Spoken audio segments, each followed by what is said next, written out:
Welcome back to the Drexel Sports Zone, the show where we recap all things Drexel and Philadelphia sports. I am your host, Luciano Duffy. Now, let's jump right into it. The Eagles lost to the Ravens 30-28 last Sunday. Don't let the scoreboard fool you, though. This was a much uglier game than the final score shows. Who's to blame this week? Is it the drop passes, the poor linebacker play, the fumbles, the missed kicks, the play calling and coaching, the lack of forced turnovers? A lot of fingers can be pointed in a lot of different directions. No matter who you decide to boo, one thing is for certain. The Eagles have a lot of cleaning up to do.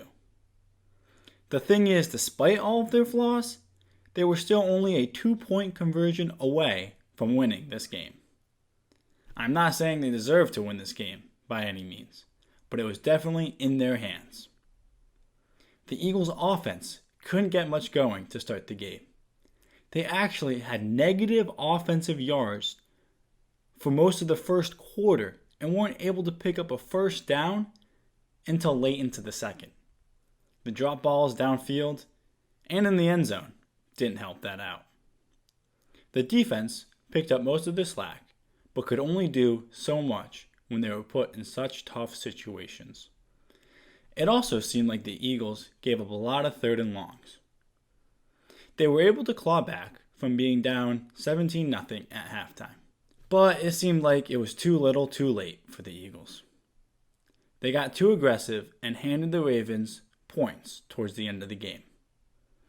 Unable to convert the last 2-point conversion ensured the Eagles' loss.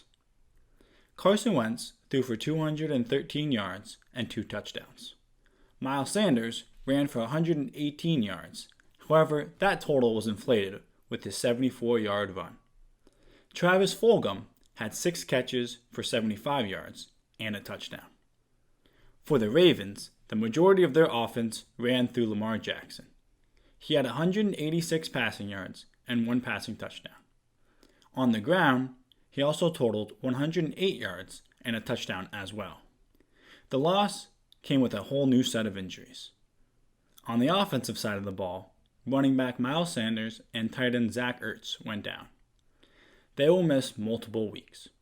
This leaves the Eagles with just 2 of their offensive players from the start of the year, those being quarterback Carson Wentz and center Jason Kelce. So this leaves Carson Wentz with, stay with me now, a 3rd stringer at left tackle, a 2nd stringer at left guard, Jason Kelce at center, a 4th stringer at right guard, a 3rd stringer at right tackle, a 4th, 5th, and 6th stringer at their starting wide receiver spots, and a 3rd stringer at tight end. Not to mention a new 2nd stringer at running back. Just keep that in mind when you start giving Carson Wentz hate. He has been able to put up 57 combined points against the top 2 defenses in the league. Tonight, they play the Giants, which should be a win. The schedule is easing up for the Birds, and players will return to their lineup shortly. In 3 weeks' time, the Eagles will be 4-1. Mark my words. The NHL free agency has opened up, and the Flyers haven't been too active. Yes, they've made some signings, but no splash moves as fans anticipate from their favorite team. They did sign former Blackhawk and Flames defender Erik Gustafsson. Try saying that name 5 times fast. He shares the name of a former Flyer and will in turn adapt his nickname as Gus Bus by Phillies fans shortly. The 28-year-old found most of his success back in the 2018 season with Chicago. He was able to put up 60 points in that season, which was tied for 3rd among NHL defensemen that season. In 2019, his production fell off as he was traded mid-season. He signed a 1-year, $3 million deal. This means if he doesn't play that well, the Flyers aren't in a bad situation. In more Flyers signing news, center Nolan Patrick accepted the qualifying offer. What the qualifying offer means is that the player gets a 1-year deal that is 105% of their previous salary. This means Patrick will be locked up until 2021 with a cap hit of $800,000. For Patrick, this means he loses all of his contract leverage as he comes back to Philly. For the Flyers, it means they shore up the 22-year-old center who is currently on injured reserve. This is a make-or-break contract that doesn't break the bank for the Flyers. The former second overall pick missed all of last season after being diagnosed with a migraine disorder in September of 2019. But he returned to practice with Flyers teammates last February before the NHL shut down due to the pandemic. If he comes back completely healthy and plays a larger role than he did before on this team, this contract should be extremely team-friendly and could line him up for a future deal with a long-term stay in Philadelphia on a competitive team. In the world of the 76ers, they have hired David Yeager to the assistant coaching staff. This is just what the doctor ordered. No, literally. Doc River wasted no time adding a big name to his Philly coaching staff. Yeager was recently interviewed for the Indiana Pacers head coaching job before he agreed to come to Philly. He was actually a candidate for the 76ers head coaching job spot at one point. Yeager's resume makes him a great hire for the Sixers. He started his coaching career way back in the International Basketball Association as the Dakota Wizards assistant coach in 1997. The IBA merged with the CBA, or the Colonial Basketball Association, in 2001.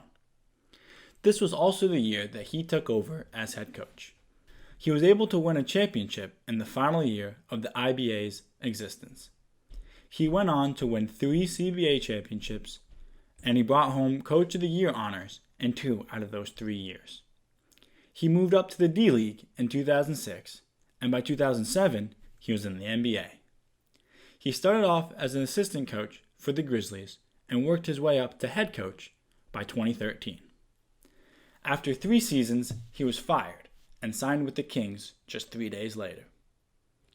For the Kings, he was unable to reach the playoffs and was fired after 3 years. Now, back as an assistant, he has the chance to grow and add crucial input to the 76ers play. More trade rumors and potential free agents continue to be linked to the 76ers, and we'll keep you posted when moves are made. In Phillies news, play-by-play man Jim Jackson will not return to the Phillies radio broadcasting booth next season. After 14 years with the Phillies, Jackson broke the news to Twitter. In his tweet, he expressed that the Phillies informed me that they will no longer need my broadcasting services. I am told that I am a luxury the organization can no longer afford in these uncertain times. Jackson has served as the host of the Phillies pregame and postgame shows on the radio, as well as called some innings. Jackson will still be the play-by-play man for Flyers games on NBC Sports Philadelphia. This is one of several significant changes from the Phillies broadcasting booth this offseason.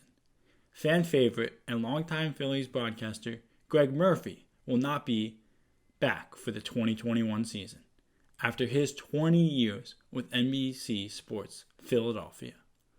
The organization is also expected to make significant layoffs to full-time employees in the near future as a result of COVID-19's financial impact. These cuts are probably a really good indication on why JT Realmuto still hasn't been re-signed. Let's hope that Drexel doesn't cut any of their sports, because their fall sports are rolling right now. Another week with no recorded losses keeps your Drexel Dragons undefeated. Let's see how they finish out October. And that's all for now. I'll catch you next week. Now, back over to Alexandria in the studio.